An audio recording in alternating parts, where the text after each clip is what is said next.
Hey Thosto, and welcome to today's explainer.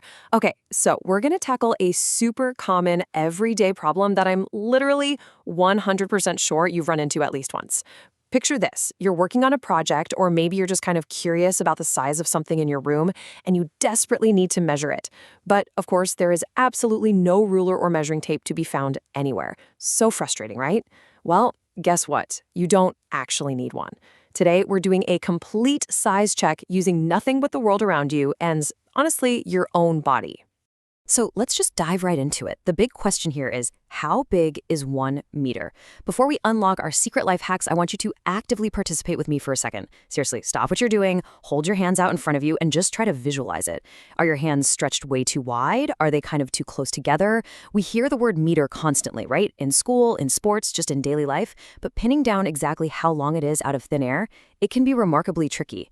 Keep that invisible measurement in your head because we're about to see exactly how close you actually are. What's really mind-blowing is that your own body is literally a built-in measuring tool. But the trick depends entirely on how old you are. Let's contrast these two methods. If you're a kid, specifically right around that 11 to 13-year-old range, your trick is incredibly simple. If you measure from the floor straight up your legs and torso to your chest, that distance is almost exactly 1 meter. Pretty cool, right? But our bodies grow. So what about the grown-ups? For an adult, the trick is completely different. An adult needs to stretch one arm straight out to their side. The distance from their nose, looking straight ahead, all the way down their arm to their outstretched fingertip is approximately 1 meter. I highly, highly recommend you find a grown-up in your house right after this and ask them to test it out. All right, let's keep the energy high because trick number 2 requires a little bit of action. I want you to imagine you're walking outside and suddenly, boom, there's a giant muddy puddle right in your path. You definitely do not want to ruin your shoes, so what do? You take one massive, exaggerated step to jump right over it. Well, here's the crucial part. That giant step, the one you take to keep your feet dry, creates a distance of roughly 1 meter from your back foot to your front foot. You can literally walk across your bedroom right now, taking these giant puddle-jumping steps, and you'll be measuring out meters with every single stride. How awesome is that? Now, if you don't feel like jumping around your living room, there is an ultimate, universal trick that works for absolutely everyone, no matter your age or height. Just look at the doorknob on any standard door. Doors are built to universal specifications, which basically means the height from the floor straight up to that doorknob is almost perfectly 1 meter. It's literally a permanent, fixed measuring stick installed into every single room of your house. Talk about a real game changer. Okay, let's see how this applies to the broader world around us. Because once you know what to look for, you're going to start seeing meters everywhere. Let's rapid fire through some highly relatable real-world objects that you can probably spot around you right now. Got a standard acoustic guitar leaning in the corner? Standing up, that's about 1 meter. A golf club? Also roughly 1 meter long. How about a pet? If you take a really big dog and measure it from the very tip of its wet nose all the way to the base of its tail, you've got about 1 meter.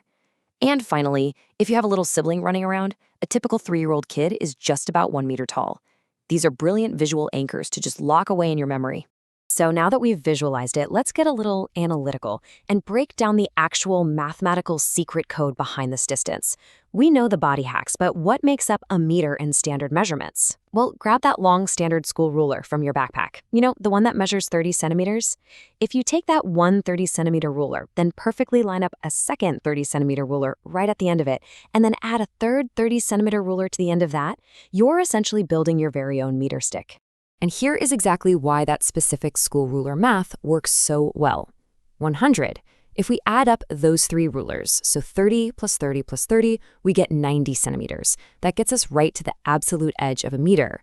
Add just a tiny bit more, like 10 more centimeters, and boom, you hit 100. That is the exact mathematical conversion you need to memorize. 100 centimeters equals precisely 1 meter.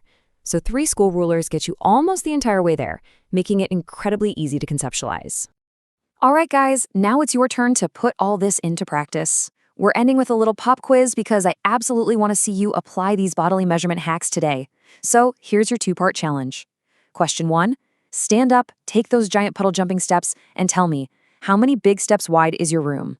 Question 2, walk over to your door and stand right next to it. Does the 1 meter high doorknob reach your chest, your waist, or your hip? Get up, try it out, and I want you to comment your exact findings below this explainer. And hey, make sure you follow our channel right now because in our next explainer, we're scaling things up massively to decode 1 kilometer. Until then, I'll leave you with this to chew on. If your arm, your stride, and your doors are all perfectly calibrated rulers, what other hidden mathematical tools are you living with every single day without even realizing it? Keep measuring, keep learning, and I'll catch you next time.